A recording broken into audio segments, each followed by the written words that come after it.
Fitria Monalisa. Di sini saya akan menjelaskan perekonomian setelah pandemi COVID-19. Pandemi COVID-19 telah menyebabkan menurunnya perekonomian dan aktivitas di berbagai sektor dan wilayah di Indonesia. Walau economic shock yang disebabkan oleh pandemi COVID-19 berangsur mereda seiring stabilnya pasar keuangan domestik dan menggeliatnya beberapa sektor perekonomian. Akan tetapi, mengingat sifatnya yang memukul baik sisi penawaran maupun permintaan dari perekonomian, upaya pemulihan masih memerlukan lebih banyak waktu. Pada saat yang sama, penyebaran virus juga belum menunjukkan tanda-tanda berakhir seiring dengan masih meningkatnya tren kasus dan kematian terkonfirmasi. Di satu sisi, tuntutan untuk memulai berbagai aktivitas sosial dan ekonomi semakin menguat ditandai dengan dilonggarkannya pembatasan sosial di banyak daerah. Di sisi lain, infrastruktur kesehatan publik yang ada masih belum memadai, sehingga terdapat resiko yang tinggi untuk menggerakkan kembali berbagai roda aktivitas sosial dan ekonomi secara normal. Dengan berbagai keterbatasan ini, new normal menjadi satu keharusan. New normal juga merupakan sebuah kesempatan untuk melakukan penguatan ekonomi asalkan diiringi penyusunan prioritas yang transparan serta koordinasi dan sinkronisasi kebijakan yang tepat. Sebelum pandemi terjadi, terdapat 3 tantangan yang selalu menjadi perbincangan, yakni rendahnya daya saing ekonomi dalam lingkup ASEAN yang disebabkan oleh rendahnya produktivitas pekerja Indonesia. 2 faktor lainnya terdiri dari perbandingan kebutuhan modal untuk produksi di Indonesia lebih tinggi jika dibandingkan dengan negara lain dan rendahnya kepastian hukum. Dalam lingkup global, daya saing Indonesia memiliki satu isu utama, yakni pendidikan dasar dan kesehatan. Kedua hal tersebut seharusnya dibedakan antara sekolah dan belajar, dan ada pembahasan khusus pada masing-masing poin tersebut. Hal ini bertujuan agar anak-anak Indonesia bisa belajar untuk bisa bersekolah. Pandemi COVID-19 adalah salah satu disruptor perekonomian Indonesia. Bahkan sampai gelombang ketiga yang terjadi sekarang, perekonomian sangat bergantung terhadap pengendalian pandemi yang dilakukan.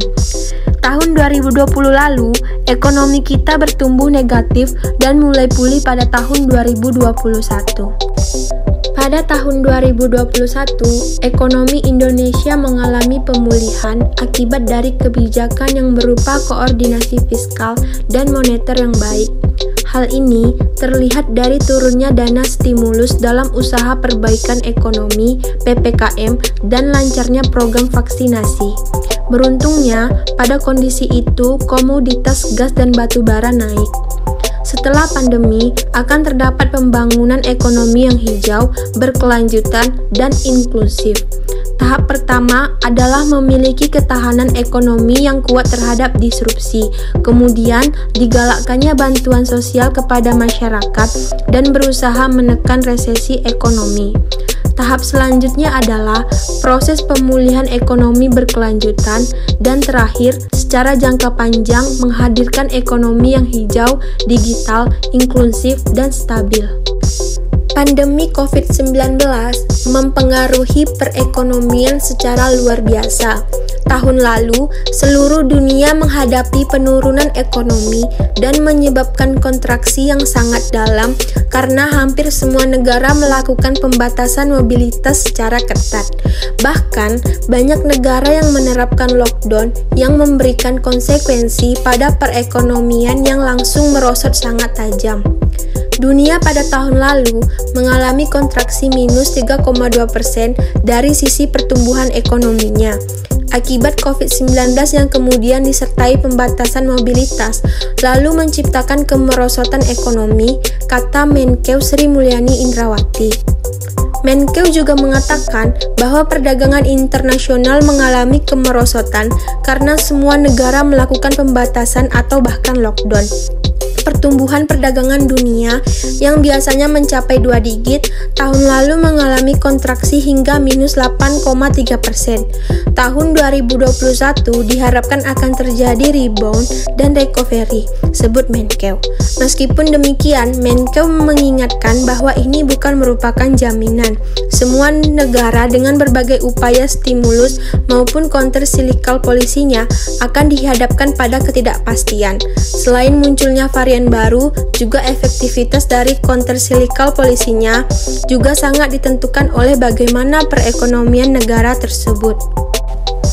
Kalau sebelum pandemi, GDP real Indonesia pada kuartal kedua tahun 2019 adalah 2.735 triliun, sementara itu pada kuartal kedua tahun 2021 ini sudah mencapai 2.773 triliun. Menkeu menyebut angka ini adalah angka yang lebih tinggi bahkan dari sebelum krisis.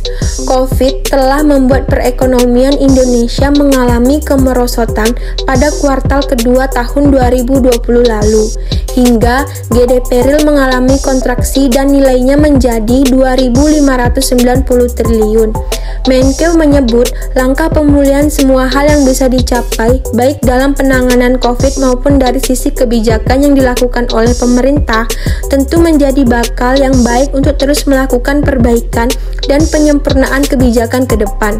Ekonomi Indonesia pada semester 1 sudah masuk di dalam zona tren positif, sudah melewati masa resesi.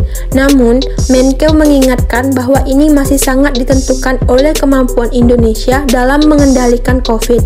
Seperti yang terlihat, munculnya varian baru bisa menyebabkan momentum pemulihan menjadi terdisrupsi. 3 cara pemerintah memulihkan pertumbuhan ekonomi pasca pandemi.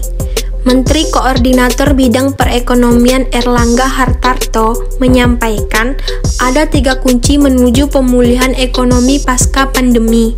Yang pertama, memaksimalkan terbukanya lapangan kerja dalam sektor-sektor potensial seperti sektor digital melalui pembangunan kapasitas dan keterampilan yang relevan. Kedua, adalah mendorong produktivitas untuk menciptakan nilai tambah pada sektor yang menjadi sumber pertumbuhan ekonomi baru. Dan yang ketiga, menciptakan ekosistem untuk bumi yang layak huni, mendorong lapangan kerja yang berkelanjutan, dan transisi energi yang adil dan terjangkau. Pengaruh pandemi terhadap pertumbuhan ekonomi di berbagai negara. Dampak pandemi COVID-19 terhadap perekonomian mempunyai variasi yang lebar. IMF membuat kategori 3 negara, yaitu negara maju, negara berkembang atau menengah, dan negara miskin. Tim IMF memprediksi selama COVID-19, negara-negara maju mengalami kontraksi pertumbuhan ekonomi antara minus 5,5% di Jerman hingga minus 15,4% di Amerika Serikat. Selama pandemi, rata-rata negara maju diprediksi mengalami pertumbuhan minus 10,7%. Negara berkembang atau menengah mengalami kontraksi antara minus 4,8% di Rusia hingga minus 13,3% di Afrika Selatan. Selama pandemi, rata-rata negara berkembang atau menengah mengalami pertumbuhan ekonomi minus 9,1%. Negara miskin diprediksi IMF mengalami kontraksi pertumbuhan ekonomi rata-rata 5,7%. Baiklah, itu saja yang dapat saya sampaikan. Lebih dan kurang saya mohon maaf dan semoga bermanfaat. Terima kasih.